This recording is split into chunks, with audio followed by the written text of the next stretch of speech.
Meus queridos, hoje eu vou direto ao ponto com vocês. Eu gostaria de parafrasear um texto de Ellen White, onde ela diz o seguinte: se não sabem qual é a vontade de Deus sobre determinado assunto, nunca digas, eu penso, assim suponho. Até mesmo porque, meus amados, o que eu penso, o que eu acho, o que eu suponho, não terá validade nenhuma perante Deus. O cristão, o verdadeiro cristão, ele deve agir por princípios bíblicos e não por modismo, o que o mundo anda pregando. Meus amados, dentro da Bíblia, biblicamente falando, não há nenhum relato em que uma mulher foi escolhida para ser sacerdotisa, ali servindo no templo do Senhor. Esse era um ofício estritamente e exclusivamente masculino. Eram os homens que serviam no templo do Senhor, no caso, os levitas. Mas então por que isso tem sido mudado na nossa época? Justamente por causa de uma cultura que prega a igualdade entre os sexos. Infelizmente, meus amados, o feminismo ele tem sido introduzido até mesmo dentro da nossa própria igreja. Mesmo que de uma forma velada, mas ele tem sido introduzido. Esse movimento social, o feminismo, ele prega o quê? Gente, o feminismo prega a igualdade entre os sexos. Mas eu, particularmente, não vejo isso. Eu vejo realmente o feminismo querendo ser superior, pregando uma superioridade feminina. Então, a mulher ela quer fazer as mesmas coisas que os homens fazem e ainda se acha melhor. Não, faço o mesmo que eles fazem e ainda consigo fazer melhor. Gente, o feminismo é uma coisa diabólica e, infelizmente, tem sido aceito de uma forma meio que suave, mas tem sido aceito no meio do nosso povo. Amados, mesmo se o feminismo prega, mesmo se fosse apenas visando essa questão da igualdade entre os sexos, já estaria errado. Porque a Bíblia, ela traz a mulher como sendo submissa ao homem. Então não tem igualdade. O problema é que essa palavra submissão se tornou uma coisa horrorosa. Soa mal aos ouvidos de algumas mulheres justamente por causa dessas pressões sociais e culturais do nosso tempo. Mas nós não somos do mundo. As coisas do mundo não deveriam nos afetar e nem nos causar influências, meus amados.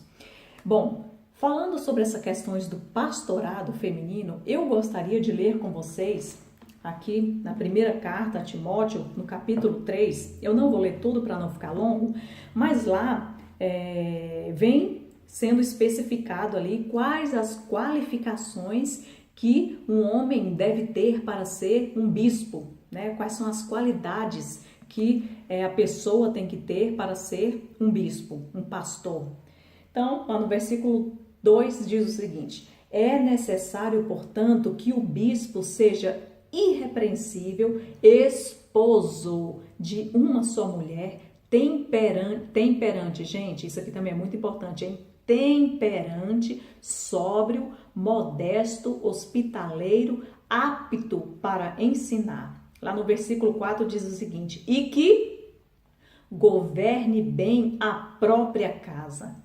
Meus queridos, quem é o governante do lar? É a mulher? Não. A Bíblia nos traz o homem como cabeça do lar. A mulher, ela não governa o próprio lar, é o homem que é o governante do lar. Então, se para ser um bispo, para ser um pastor, ele tem que governar bem o lar, e quem governa o lar é um homem, é o cabeça, é o chefe da casa, é o homem, como podemos, então, aceitar essa questão do pastorado feminino? Não é bíblico, meus irmãos, não é bíblico.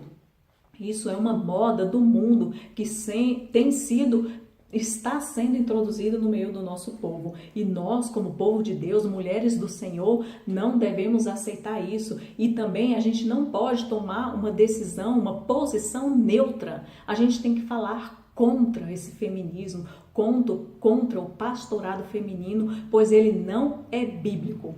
Meus amados, e aí eu gostaria de frisar com vocês aqui no versículo 11 pelo seguinte: tem pessoas dizendo que, por causa aqui do versículo 11, há sim uma brecha, né, que se abre para que a mulher também seja uma pastora. Então vamos lá, no versículo 11 diz o seguinte: da mesma sorte quanto a mulheres é necessário que sejam elas respeitáveis, não maldizentes, temperantes e fiéis em tudo. Bom, se acima está falando quais as qualificações que um homem deve ter para ser um pastor, para ser um bispo, e lá abaixo no versículo 11 fala da mesma forma, a mulher, ela tem que ser o quê? Respeitável, não maldizente. Então, esse da mesma forma abriria, então, uma brecha para que a mulher pudesse também, né, assumir esse cargo de pastora? Aí é que está o problema, meus amados. Essa Bíblia nossa aqui, que é a Bíblia assim mais utilizada, que é a Ferreira de Almeida, revista e atualizada, ela foi adulterada, tá? Na Bíblia, já, né, em outra versão aqui, Almeida, corrigida e fiel, já vai trazer aqui uma palavrinha muito importante. Vejam bem. Essa aqui realmente é mais fiel aos originais, né? Então, lá no versículo 11 diz o seguinte: da mesma sorte as esposas sejam honestas, não maldizentes, sóbrias e fiéis em tudo. Quem? Então, estamos falando de quem? Das esposas. Então, eles, nessa nova versão aqui, eles tiraram essa palavrinha esposas.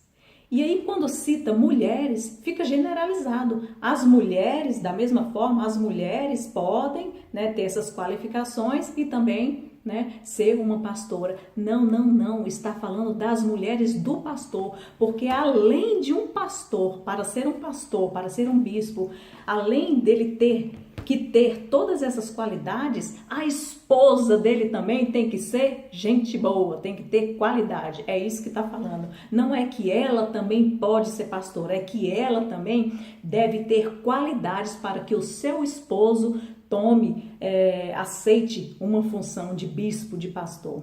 Inclusive, ainda mais na Bíblia King James, 1611, ainda vem citando lá, colocada a palavra suas mulheres. Então, nessa versão aqui, foi tirada a palavra suas. E aí mudou completamente o sentido. Porque se não fala suas mulheres, quando eu falo mulheres, eu estou generalizando, eu estou falando de todas as mulheres. Não, as mulheres, então, podem ser assim. Mas se eu falo sua mulher, está falando da sua esposa. Não é verdade? Então, essas qualificações aqui não são para as mulheres. Está citando as qualificações que o homem deve ter e incluindo que, além das qualificações dele, a mulher dele também tem que ser qualificada como uma boa esposa para que ele assuma a responsabilidade de um pastor. Gente, isso é muito sério. A Bíblia, a gente não pode usar pequenos trechos da Bíblia para justificar, né, um pensamento nosso, né, um pensamento nosso que muitas vezes está sendo um pensamento que está acompanhando aí o mundo. Meus amados, não é questão de ser melhor nem pior, né? A mulher não é nem melhor do que o homem, nem pior. É apenas uma divisão de funções. Deus deu certas funções para as mulheres que não deu para os homens. E a gente tem que aceitar isso. Eu sempre falo, uma coisa que eu sempre digo, meu povo, nós somos criaturas. A criatura ela não deve se rebelar contra o que o Criador falou, né? Então, isso é o que o Senhor nos pede. A função da mulher é essa? Então, é essa função aqui que eu vou exercer. A função do homem é essa? Então, é essa função que ele deve exercer.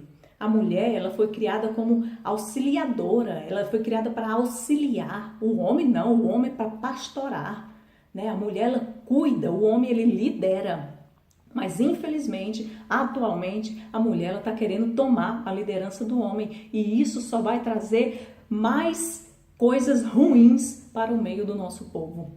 Amados, a função da mulher de liderar é uma função importantíssima. Aliás, liderar não, de cuidar. A mulher, ela cuida. Se um líder não tiver alguém que cuida dele, como difícil, né? Quão difícil vai ser a rotina desse líder. Então, essa função de cuidar é da mulher e é uma função linda. Jesus Cristo, os discípulos, tinham as mulheres que cuidavam deles. Maria abria as portas da sua casa para receber o mestre, os discípulos, e ela cuidava deles. Isso é lindo, gente. A nossa função como mulher é linda e a gente não tem que estar buscando exercer as funções masculinas, porque a nossa função já é muito bonita.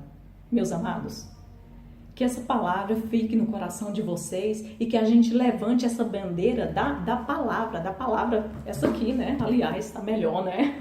Da palavra viva, verdadeira, e que a gente viva conforme a Bíblia, o assim diz o Senhor, e não o que o mundo anda pregando. Fiquem com Deus.